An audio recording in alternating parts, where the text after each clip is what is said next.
wearing a white t-shirt. Something's gone wrong.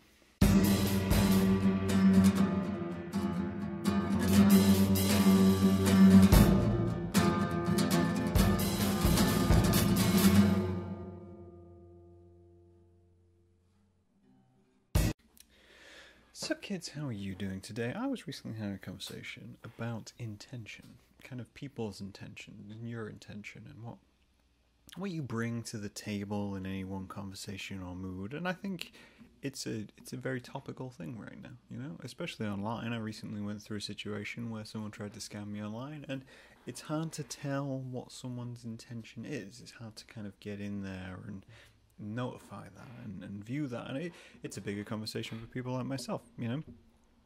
That conversation with intention led to a conversation about making friends as adults, and how for many people that's quite a difficult thing to do, and it's, you know, on my mind, because I moved to a new place where most of my friends right now are in the UK.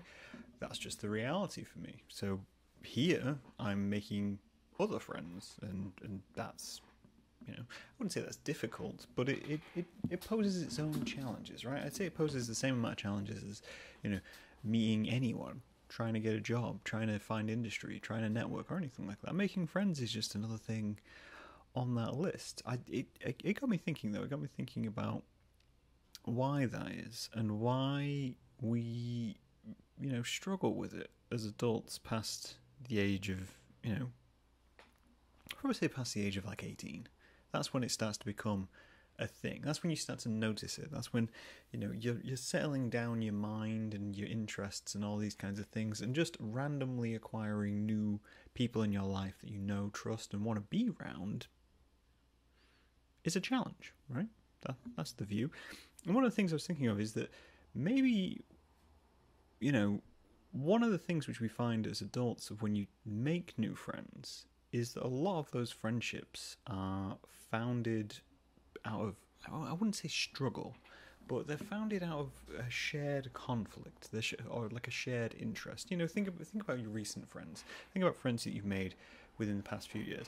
The reason you probably became friends with them was, one, because you work with them, in which case you're both trapped within a job and a role, and you have a boss, and therefore can share gripes. It's why, you know, having the right people you work with is one of the reasons which makes a job enjoyable. You can do a bad job for a very long time if the people you work with are okay. That's, you know, that's the reality of it. Whereas you can have a great job, the dream job, in the best environment, but the people you work with can be absolutely awful human beings, in which case you'll probably leave after 6 months. And, you know, I've had people leave at my workplace after 6 months, so basically I'm in the category of one of the worst people. But, you know, you have gig friends as well. You have friends who you meet randomly on a night out, but usually there's intoxicants involved, or there's a shared interest. You have a topic which is like right there. The problem when meeting new people is that we have so much of a back catalogue of things that we're interested in, right?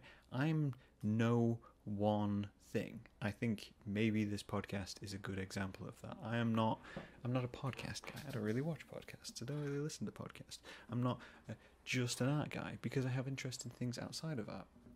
It's one of my main passions, but it's not something which really defines me. Even within art, I have so many different things which I like to try and do, and I'm much more concept based and, you know, singular medium. Like I wouldn't call myself a painter.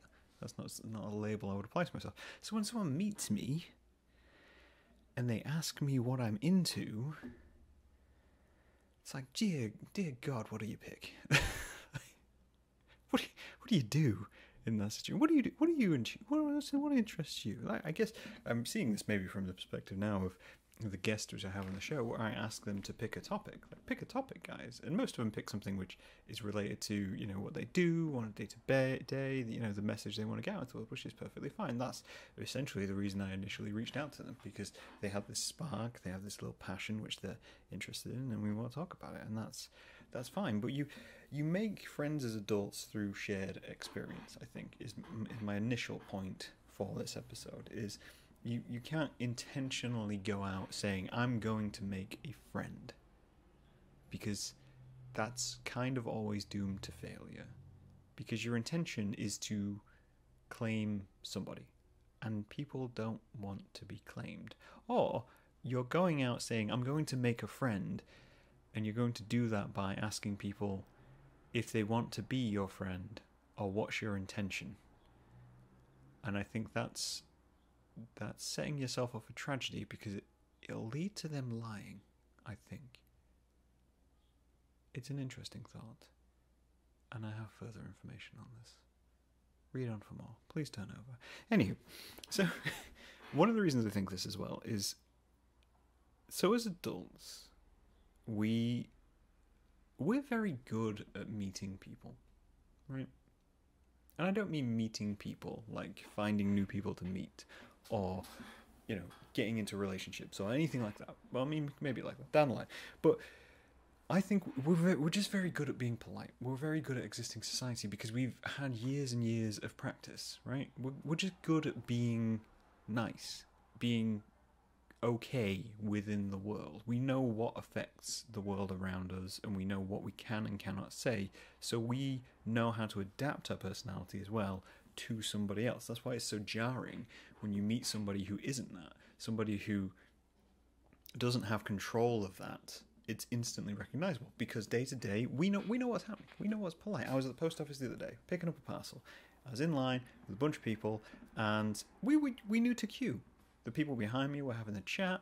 They were going on about something. There was a minor conflict of the situation where it got a little bit abrasive, but it was obvious that it was abrasive. There was an obvious moment within it, because if it had been just like random people standing around being polite, no one would have noticed. That would have been the thing. When you might even think that you're not good at meeting people. You're crap at small talk. A lot of people say this. I don't do small talk. Well, then why? How are you existing? How are you existing in society if you don't do small talk? Everybody does small talk. It just doesn't matter. If you only do big talk, my God, your life must be boring. Do you wake up to every situation and go, "What is existence?" No. You walk up and you're like, "What kind of coffee do you like? What's the most recent film you've seen?" "Oh, I've seen that film." "What game are you playing right now?" "How have you done this?" "What, that's a cool hat. Where'd you get that hat from?" Everybody does small talk. People out there is no such thing as no small talk. Small talk exists for a reason. It's there to pad the gaps between the emotional existence and, trying not to die and make a living and all these other things. Small talk is the padding. It is the space between the claps. Anywho, if you think you're bad at meeting people and discussing things and engaging with others, the way I'd like you to consider this is compare yourself to a 10-year-old. Compare yourself to a toddler. They have no filter. I was chatting to a guest the other day about this, and we were saying how children have no filter. They're probably the most honest creatures on the earth because they have not learnt society yet. They have freedom.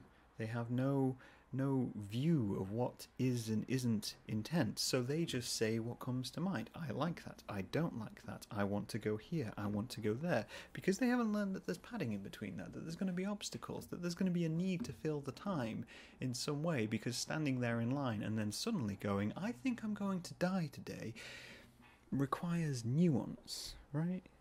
So when you think of yourself and you think, "I can't do small talk, I can't talk to people, I don't know how to make conversation like that," sometimes making conversation is as simple as just being quiet. You don't need words all the time. I need words all the time because I got to fill 30 minutes. But most people will be able to do a level of small talk. And so when you meet new people, and when you meet people as adults, as we are known to be, I think there's way more of a layer you have to get through. Right?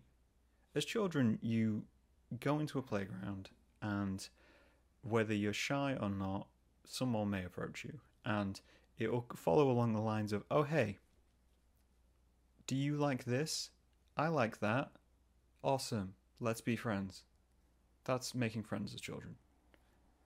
That's the reality of it. "No, I don't like that." "Oh, well, we can't be friends then."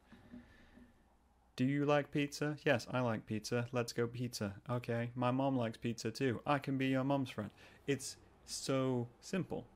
But as an adult, because you have the skills and you have the knowledge, people see this as a detriment. They say, "We've lost this honesty. We've lost the ability to have simple friendships." And it's because, honestly, we are not allowed them. We don't want simple friendships. If I meet someone and their first thing is like, "I like this and I like this," I'm not taking them on board. I'm not hiring them based on their preference in toppings, right? I need to know more. It's like that song. I care about where you come from, who you are, what you did. I don't care if you love me. I need to know the four things before I'm going to let you in my world. Because again, we've set these barriers, because we set these notions, because we are aware that crappy people exist out there, and we are aware that evil things exist out there. We don't want to bring them in. That's why I'm careful with people I work with, why I'm careful with commissions I make, or anything like that.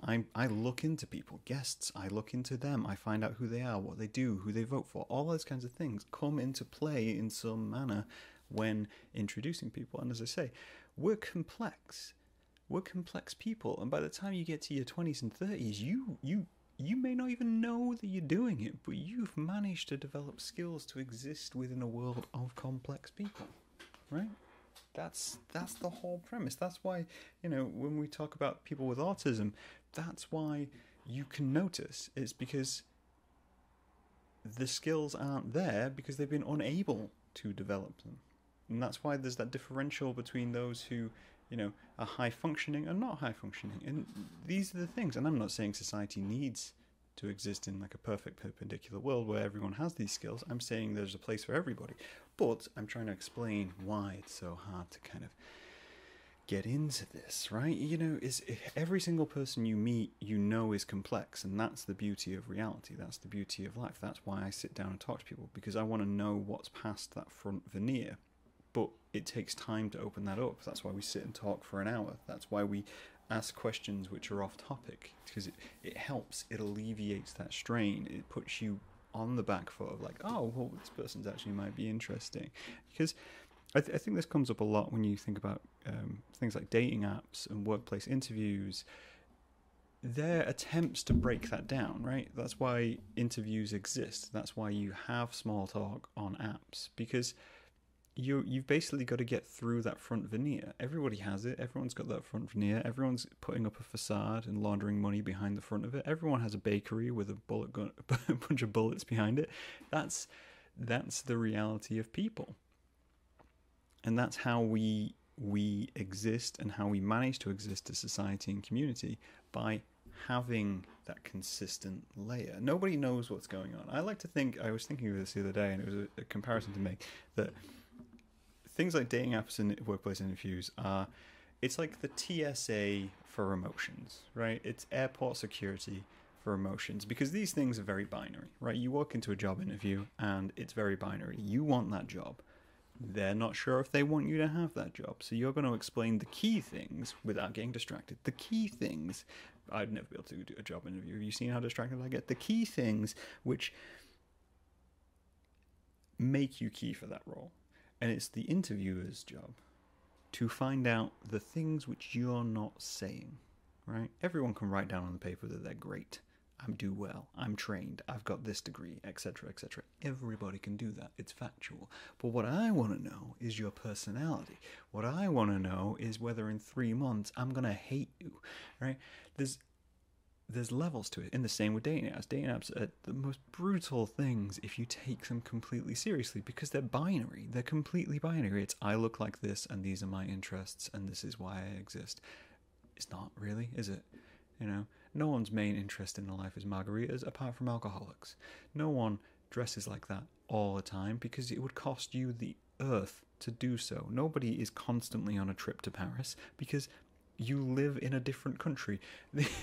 These are just snapshots from your life, but you're presenting them, and then you're asked to judge people one-on-one of like, oh yeah, that's good, that's bad, that's good, that's bad. It's very binary. So you need that time afterwards to get through. This is why I think it's like the TSA, because you've got unpacking time, right?